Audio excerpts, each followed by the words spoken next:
Story 24 of 30 Ghost Stories by various authors. The Starving Millionaire by S. Mukherjee. This story was also in the papers. It created a sensation at the time. Now it has been almost forgotten. The story shows that black art with all its mysteries is not a thing of the past. This is what happened. There was a certain rich European contractor in the central provinces of India. Let us call him Anderson. He used to supply stone ballast to the railway companies, and had been doing this business for over a quarter of a century. He had accumulated wealth, and was a multimillionaire, and one of the richest men in his part of the country. The district which he made his headquarters was a large one. It was a second-class military station, and there were 2 European regiments and 1 Indian regiment in that station. Necessarily there was a number of European military officers besides a number of civil and executive officers in that station. On a certain June morning, which is a very hot month in India, an Indian fakir came into the compound of Mr. Anderson, begging for alms. Mr. Anderson and his wife were sitting in the veranda drinking their morning tea. It had been a very hot night, and there being no electricity in this particular station, Mr. Anderson had to depend on the sleepy punkah coolie. The punkah coolie on this particular night was more sleepy than usual, and so Mr. Anderson had passed a very sleepless night indeed. He was in a very bad temper. A whole life passed among Indian workmen does not generally make a man good-tempered, and a hot June in the Indian plains is not particularly conducive to sweet temper either. When this beggar came in, Mr. Anderson was in a very bad mood. As the man walked fearlessly up to the veranda, Mr. Anderson's temper became worse. He asked what the beggar wanted. The beggar answered he wanted food. Of course, Mr. Anderson said he had nothing to give. The beggar replied that he would accept some money and buy the food. Mr. Anderson was not in the habit of being contradicted. He lost his temper, abused the beggar, and ordered his servants to turn the man out. The servants obeyed. Before his departure, the beggar turned to Mr. Anderson and told him that very soon he would know how painful it was to be hungry. When the beggar was gone, Mr. Anderson thought of his last remark and laughed. He was a well-known rich man and a good paymaster. An order for £100 on a dirty slip of paper would be honored by his banker without hesitation. Naturally he laughed. He forgot that men had committed suicide by drowning to avoid death from thirst. Well, there it was. The bell announcing breakfast rang punctually at 10 o'clock in the morning. Mr. Anderson joined his wife in the drawing-room, and they went to the dining-room together. The smell of eggs and bacon and coffee greeted them, and Mr. Anderson forgot all about the Indian beggar when he took his seat. But he received a rude shock. There was a big live caterpillar in the fish. Mr. Anderson called the servant and ordered him to take away the fish and serve with eyes open next time. The servant, who had been in Mr. Anderson's service a long time, stared open-mouthed. Only a minute before there was nothing but fish on the plate. Whence came this ugly creature? Well, the plate was removed, and another put in its place for the next dish. When the next dish came, another surprise awaited everybody. As the cover was removed, it was found that the whole contents were covered with a thin layer of sweepings. The khansama, the servant who serves at the table, looked at Mr. Anderson, and Mr. Anderson at the khansama with a wild surmise. The cover was replaced and the dish taken away. Nothing was said this time. After about 5 minutes of waiting, a third covered dish was brought. When the cover was removed, the contents were found mixed with stable sweepings. The smell was horrible, and the dish was at once removed. This was about the limit. No man can eat after that. Mr. Anderson left the table and went to his office, without breakfast. It was the habit of Mr. Anderson to have his lunch in his office. A khansama used to take a tiffin basket to the office, and there, in his private room, Mr. Anderson ate his lunch punctually at 2 p.m. Today he expected his tiffin early. He thought that though he had left no instructions himself, the khansama would have had the sense to remember that he had gone to the office without breakfast. And so Mr. Anderson expected a lunch heavier than usual and earlier too. But it was 2 o'clock and the servant had not arrived. Mr. Anderson was a man of particular regular habits. He was very hungry, and the thought of the beggar in the morning made him angry too. He shouted to his punkah coolie to pull harder. It was 2:15 and still the khansama would not arrive. It was probably the first time in 20 years that the fellow was late. Mr. Anderson sent his chaprassi peon to look for the khansama at about 2:30. A couple of minutes after the chaprassi's departure, Mr. Atkins, the collector of the district, was announced. A collector is generally a district magistrate also, and in the central provinces he is called a deputy commissioner. He is one of the principal officers in the district. In this particular district of which I am speaking, there are two principal government officers. The divisional judge was the head of the civil administration as well as the person who tried the murderers and all other big offenders who deserved more than 7 years' imprisonment. He was a Bengal Brahmin. Mr. Atkins was the collector, or rather the deputy commissioner. He was the executive head of the district. He was also the district magistrate. Mr. Atkins came in and thus explained a sad incident which Mr. Anderson's khansama had met with. "As I was passing along the road in my motor car, your young man came in the way and was knocked down. The man is hurt, but not badly.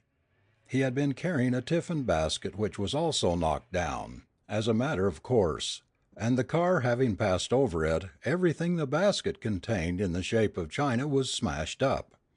The man has been taken to the hospital by myself in an unconscious condition, but the doctor says there is nothing very serious, and he will be all right in a couple of days." Now Mr. Atkins was a great friend of Mr. Anderson.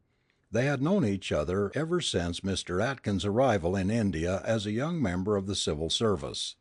That was over 20 years ago.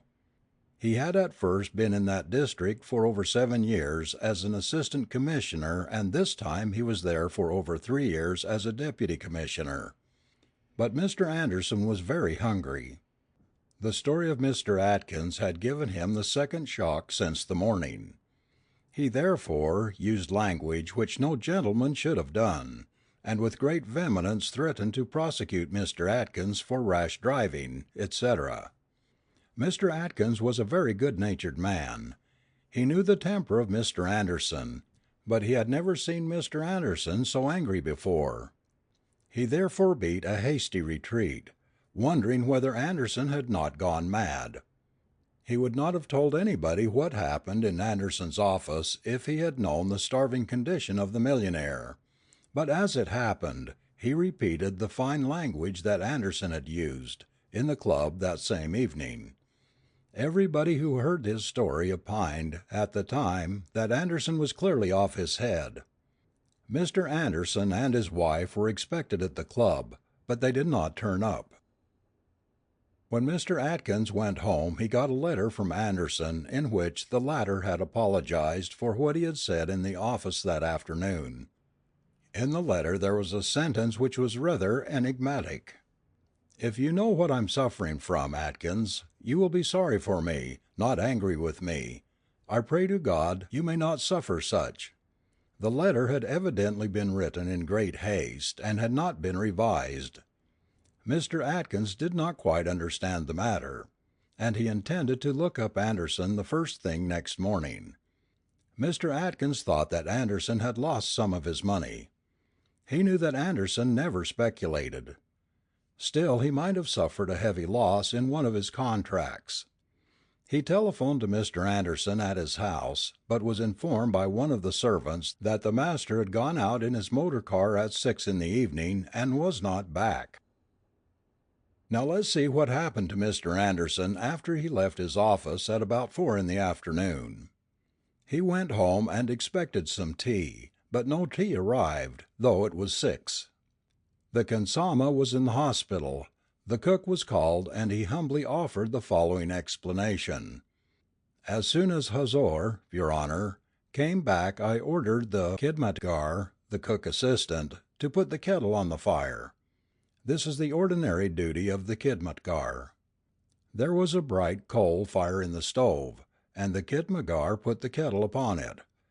The kettle should have boiled within 5 minutes, but it did not. Your humble servant went to investigate the cause, and found there was no water in the kettle. We put in some, but the kettle had in the meantime become nearly red hot. As soon as it came into contact with the cold water it burst like a bomb. Fortunately nobody was hurt.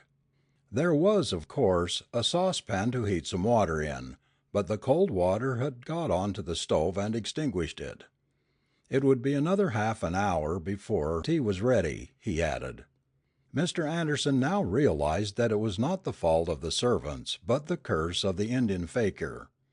So with a sad smile he ordered his motor car, and thought that he and his wife had better try the railway refreshment rooms.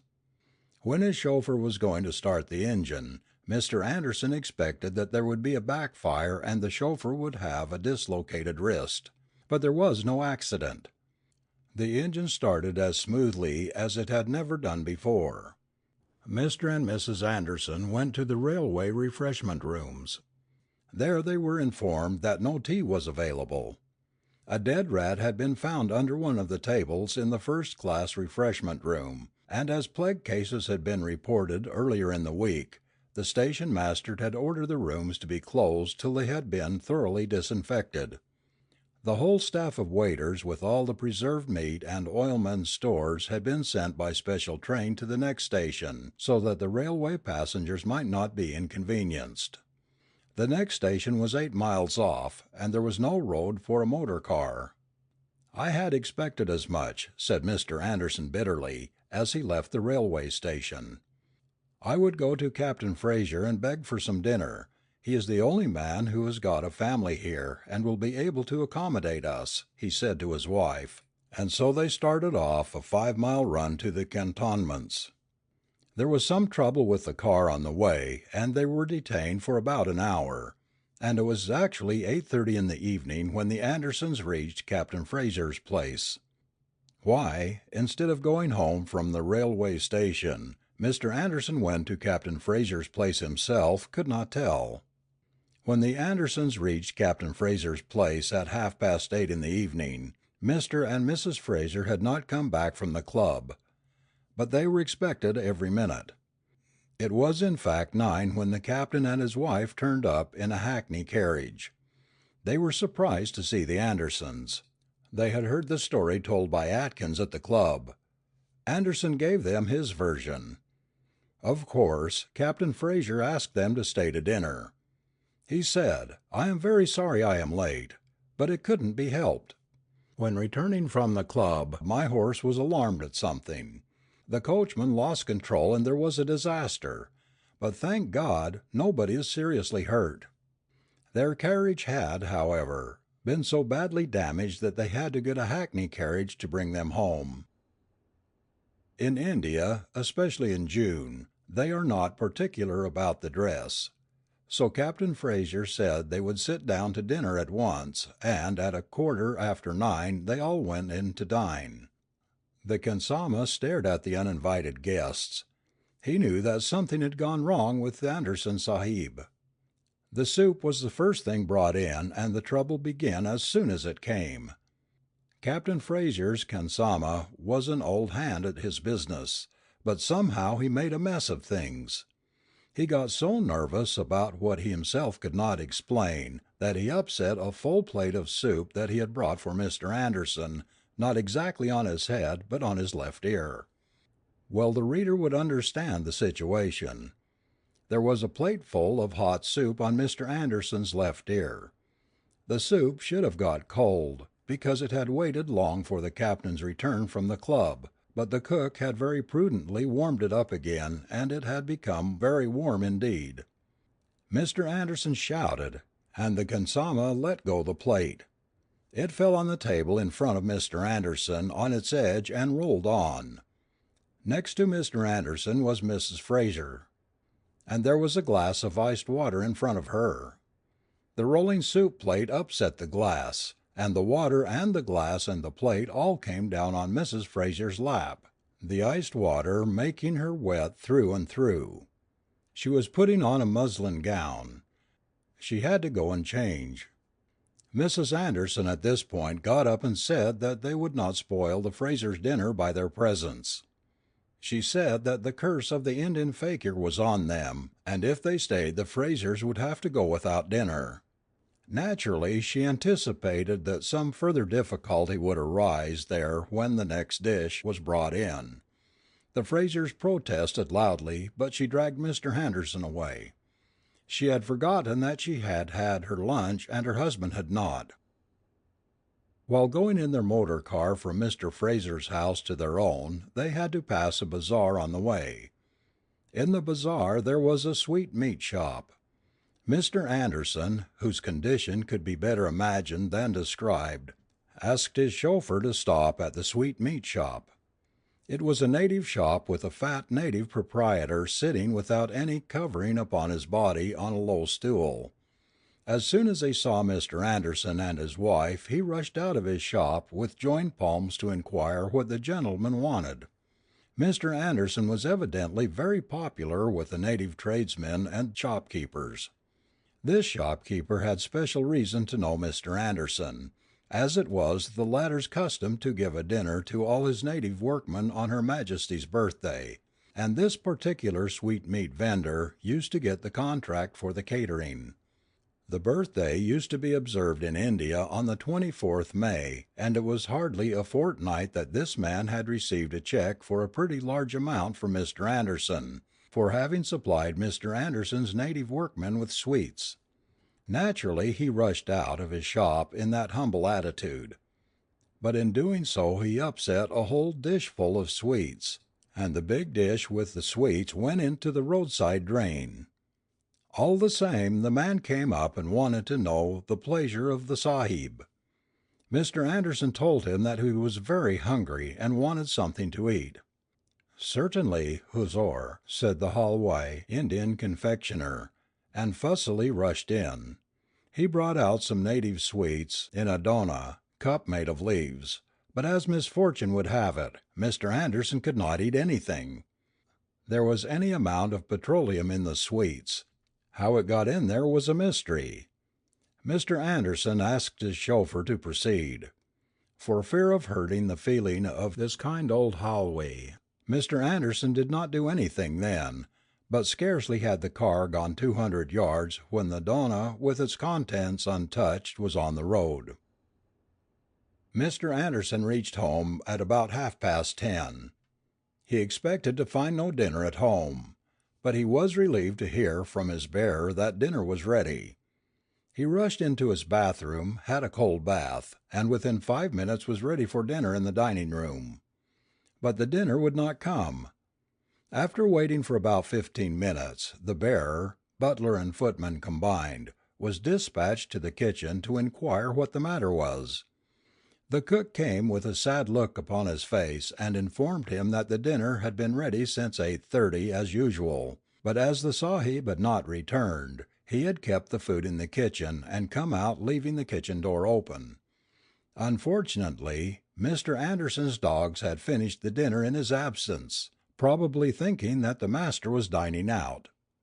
In a case like this, the cook, who had been in Mr. Anderson's service for a long time, expected to hear some hard words, but Mr. Anderson only laughed loud and long. The cook suggested that he should prepare another dinner, but Mr. Anderson said that it would not be necessary that night. The chauffeur subsequently informed the cook that the master and his wife had dined at Captain Fraser's, and finished with sweets at Gopal Halwai's shop. This explained the master's mirth to the cook's satisfaction. What happened the next day to Mr. Anderson need not be told. It is too painful and too dirty a story. The fact remains that Mr. Anderson had no solid food the next day either. He thought he should die of starvation. He did not know how much longer the curse was going to last, or what else was in store for him.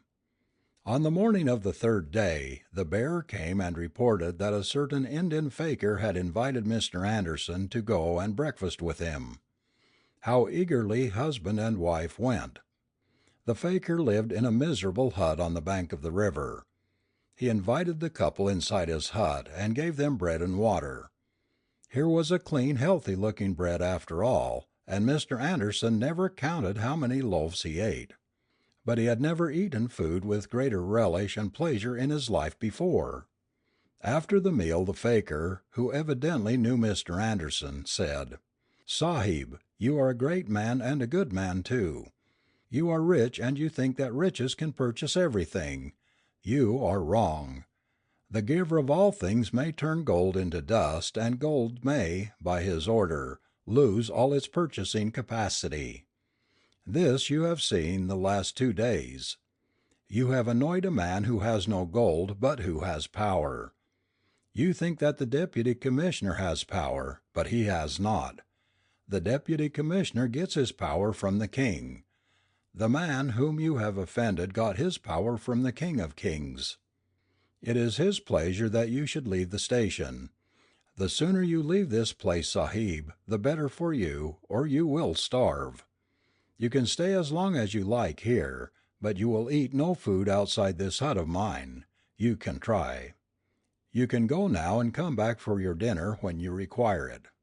Mr. Anderson came back to the fakir's cottage for his dinner, with his wife, at 9 in the evening. Early the next morning he left the station and never came back. Within a month he had left India for good.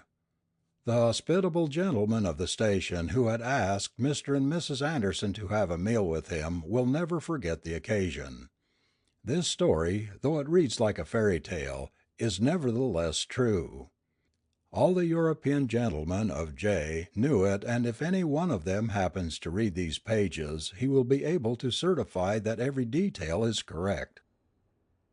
In this connection it will not be out of place to mention some of the strange things of the once famous Hassan Khan, the black artist of Calcutta. 50 years ago there was not an adult in Calcutta who did not know his name, and had not seen, or at least heard, of his marvelous feats. I have heard any number of wonderful stories, but I shall mention only 2 here which, though evidently not free from exaggeration, will give an idea of what the people came to regard him as capable of achieving, and also of the powers and attributes which he used to arrogate to himself. What happened was this. There was a big reception in a government house at Calcutta. Now a native of Calcutta of those days knew what such a reception meant. All public roads within half a mile of Government House were closed to wheeled and fast traffic. The large compound was decorated with lamps and Chinese lanterns in a manner that baffled description. Thousands of these Chinese lanterns hung from the trees and twinkled among the foliage like so many colored fireflies. The drives from the gates to the building had rows of these colored lanterns on both sides. Besides, there were colored flags and Union Jacks flying from the tops of the poles, round which were coiled wreaths of flowers, which also served to support the ropes or wires from which these lanterns were suspended. The main building itself was illuminated with hundreds of thousands of candles or lamps, and looked from a distance like a house on fire.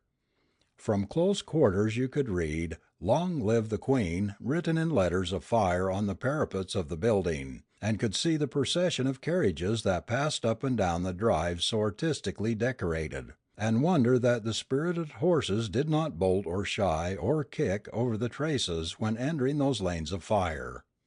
There were no electric lights then in Calcutta or in any part of India, no motor cars, and no rubber-tired carriages. On a reception night lots of people come to watch the decorations of Government House.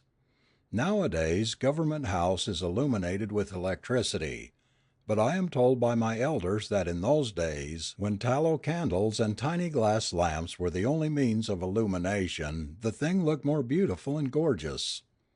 The people who come to see the illumination pass along the road and are not allowed to stop.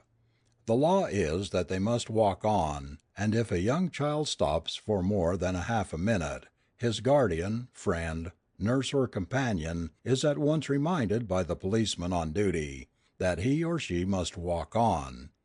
And these policemen of Calcutta, unlike the policemen of London, are not at all courteous in their manner or speech. So it happened on a certain reception night that Hassan Khan, the black artist, went to see the decorations, and while lingering on the road was rudely told by the policeman on duty to get away. Ordinarily Hassan Khan was a man of placid disposition and polite manners. He told the policeman that he should not have been rude to a ratepayer who had come only to enjoy the glorious sight and meant no harm. He also dropped a hint that if the head of the police department knew that a subordinate of his was insulting Hassan Khan, it would go hard with that subordinate. This infuriated the policeman, who blew his whistle, which had the effect of bringing half a dozen other constables on the spot. They then gave poor Hassan Khan a thrashing, and reported him to the inspector on duty. As chance would have it, this inspector had not heard of Hassan Khan before, so he ordered that he should be detained in custody and charged the next morning with having assaulted a public officer in the discharge of his duty. The inspector also received a warning, but he did not listen to it. Then Hassan Khan took out a piece of paper and a pencil from his pocket, and wrote down the number of each of the 6 or 7 policemen who had taken part in beating him, and he assured everybody, a large number of persons had gathered now, present, that the constables and the inspector would be dismissed from government service within the next hour. Most of the people had not seen him before, and not knowing who he was, laughed. The inspector and the constables laughed too. After the mirth had subsided, Hassan Khan was ordered to be handcuffed and removed. When the handcuffs had been clapped on he smiled serenely and said, "I order that all the lights within a half a mile of where we are standing be put out at once." Within a couple of seconds the whole place was in darkness. The entire Government House compound, which was a mass of fire only a minute before, was in total darkness, and the street lamps had gone out too. The only light that remained was on the street lamp posts under which our friends were. The commotion at the reception could be more easily imagined than described. There was total darkness everywhere. The guests were treading literally on each other's toes, and the accidents that happened to the carriages and horses were innumerable. As good luck would have it, another police inspector who was also on duty and was on horseback came up to the only light within a circle of a half-mile radius. To him Hassan Khan said, "Go and tell your commissioner of the police that his subordinates have ill-treated Hassan Khan, and tell him that I order him to come here at once." Some laughed, others scoffed, but the inspector on horseback went, and within 10 minutes the commissioner of the Calcutta police came along with half a dozen other high officials, inquiring what the trouble was about. To them Hassan Khan told the story of the thrashing he had received, and pointed out the assailants. He then told the commissioner that if those constables and the inspector who had ordered him to be handcuffed were dismissed, on the spot, from government service, the lamps would be lighted without human assistance. To the utter surprise of everybody present, including the high officials who had come out with the commissioner of police, an order dismissing the constables and the inspector was passed and signed by the commissioner in the dim light shed by that isolated lamp. And within 1 second of the order, the entire compound of Government House was lighted up again, as if someone had switched on 1,000 electric lamps controlled by a single button. Everybody who was present there enjoyed the whole thing excessively, with the exception of the police officers who had been dismissed from service. It appeared that the commissioner of police knew a lot about Hassan Khan and his black art. How he had come to know of Hassan Khan's powers will now be related. Most of my readers have heard the name of Messrs. Hamilton and Company, jewelers of Calcutta. They are the oldest and most respectable firm of jewelers probably in the whole of India. One day Hassan Khan walked into their shop and asked to see some rings. He was shown a number of rings, but he particularly approved a cheap ring set with a single ruby. The price demanded for this ring was too much for poor honest Hassan Khan's purse, so he proposed that the jeweler should let him have the ring on loan for a month. This, of course, the jewelers refused to do, and in a most un-Englishman-like and unbusinesslike manner a young shop assistant asked him to clear out. He promptly walked out of the shop, promising to come again the next day. Before going out of the shop, however, he told one of the managers that the young shop assistant had been very rude to him and would not let him have the ring for a month. The next day there was a slight commotion in Hamilton's shop. The ring was missing. Of course, nobody could suspect Hassan Khan, because the ring had been seen by everybody in the shop after his departure. The police were communicated with and were soon on the spot. They were examining the room and the locks and recording statements when Hassan Khan walked in with the missing ring on his finger. He was at once arrested, charged with theft and taken to the police station and locked up. At about midday he was produced before the magistrate. When he appeared in court he was found wearing 10 rings, one on each finger. He was remanded and taken back to his cell in the jail. The next morning when the door of his cell was opened, it was found that one of the big almirahs in which some gold and silver articles were kept in Hamilton's shop was standing in his cell. Everybody gazed at it dumbfounded. The almirah with its contents must have weighed 50 stones. How it got into the cell was beyond comprehension. All the big officers of government came in to see the fun and asked Hassan Khan how he had managed it. "How did you manage to get the showcase in your drawing room?" inquired Hassan Khan of each officer in reply to the question. And everybody thought that the fellow was mad.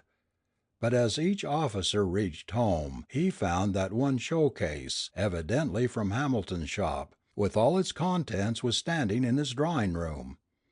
The next morning Hassan Khan gave out in clear terms that unless Messrs. Hamilton and Company withdrew the charge against him, at once they would find their safe in which were kept the extra valuable articles, at the bottom of the Bay of Bengal. The jewelers thought that prudence was the best part of valor, and the case against Hassan Khan was withdrawn, and he was acquitted of all charges and set at liberty. Then arose the big question of compensating him for the incarceration he had suffered, and the ring with the single ruby which he had fancied so much and which had caused all this trouble was presented to him. Of course, Messrs. Hamilton and Company, the jewelers, had to spend a lot of money in carting back the showcases that had so mysteriously walked away from their shop. But they were not sorry, because they could not have advertised their ware better, and everybody was anxious to possess something or other from among the contents of these particular showcases. It was in connection with this case that Hassan Khan became known to most of the European government officials of Calcutta at that time. End of story 24.